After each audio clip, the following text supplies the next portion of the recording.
पाटील मॅडमला एवढंच सांगायचं की माणसाचे केस गेलेले असले तरी चालतील, पण माणूस हा गेलेली केस नसतो. डोक्यावर स्प्रे मारायची गरज नाही, फक्त फॅन बंद करतो, घाम येतो, केस कापून टाकतो. तर हे म्हणजे कवितेचं शीर्षकही तेच आहे, माझ्या दोस्ताचं लग्न. पूर्ण वराडीत कविता आहे आणि कवितेमधून काहीच बोध घेण्यासारखं नाही, फक्त हास्य कविता आहे. म्हणजे अशा एका मित्राचं लग्नच होत नाही, ज्याचं टक्कली झालेलं आहे, ज्याचं 35, 36, 37, 38 वर्ष झाला, पण याचं लग्नच होत नाही. हा अमेरिकेत असता तर याचे 2 लग्न झाले असते. तर मग हा माझ्याकडे आला, मला म्हणे की तू कवी आहे, तुम्हाला काहीतरी आयडिया दे. माझी आई सगळ्या पोरी रिजेक्ट करून टाकते म्हणे. मग मी त्याला आयडिया दिली की तू तुझ्या आईसारखी दिसणारी पोरगी पाय आणि मग पोरगी पाहायला जा, तुझी आई सिलेक्ट करून टाकेल. मग यांनी याच्या आईसारखी दिसणारी पोरगी पाहिली, तरी याचं लग्न जुटलं नाही. का बरं? याच्या आईसारखी दिसणारी पोरगी याच्या बापाने रिजेक्ट करून.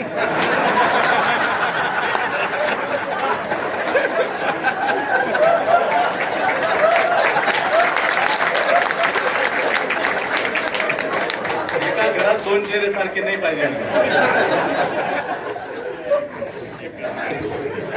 इतकं डेंजर काम आहे. म्हणजे याच्यावर मी 2 ओळी लिहिल्या की माय म्हणे बाबू तू लग्न कधी करत आणि 2-3 वर्षात तू ढेरी येईन वरत. माय म्हणे बाबू तू लग्न कधी करत, 2-3 वर्षात तू ढेरी येईन वरत. असं करून तू हवाला चाललं जाईन वय आणि म्हणून म्हणतो करू नको आता हाय गय. मग याच्या आईले हा 2 ओळीत उत्तर देते. उत्तर आवडलं तर मला माहिती पडू द्या की लग्न झाल्यावर प्रेमाले माय फुटतीन 2 रस्ते आणि मग नाही म्हणायचं मला निरा बायको जवळ बसते.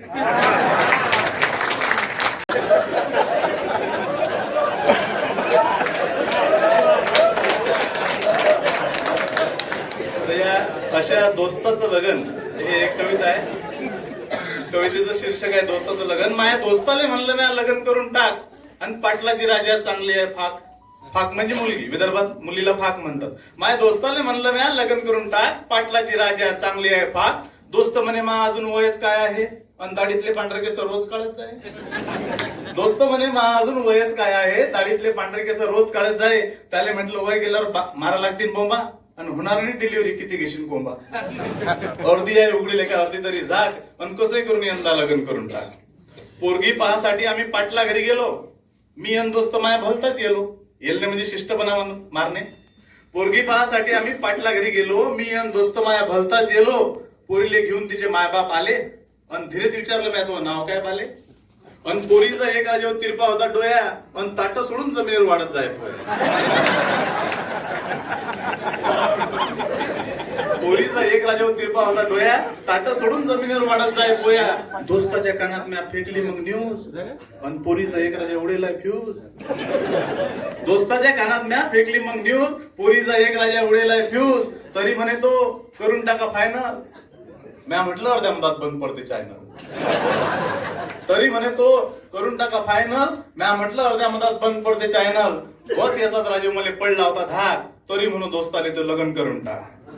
लग्नाच्या दिवशी पहा काय मजा येते. तर जिगरी होता दोस्ताना म्हणून सारखा शिवला ड्रेस, कडक दिसावा म्हणून तो मस्त केला प्रेस. जिगरी होता दोस्ताना म्हणून सारखा शिवला ड्रेस, कडक दिसावा म्हणून तो मस्त केला प्रेस. हार टाकाच्या वक्ती असा दांगडो झाला आणि गळ्यात येऊन पडली मायावर.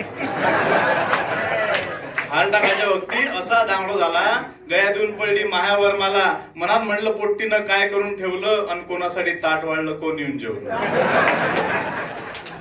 मनात म्हणलं पोट्टीनं काय करून ठेवलं, कोणासाठी ताट वाढलं कोण येऊन जेवलं. दोन्ही फ्यूज उडले माये, डीपी जाऊन झाली खाक. तरी म्हणून दोस्ताले तू लग्न करून टाक, तरी म्हणून दोस्ताले तू लग्न करून टाक.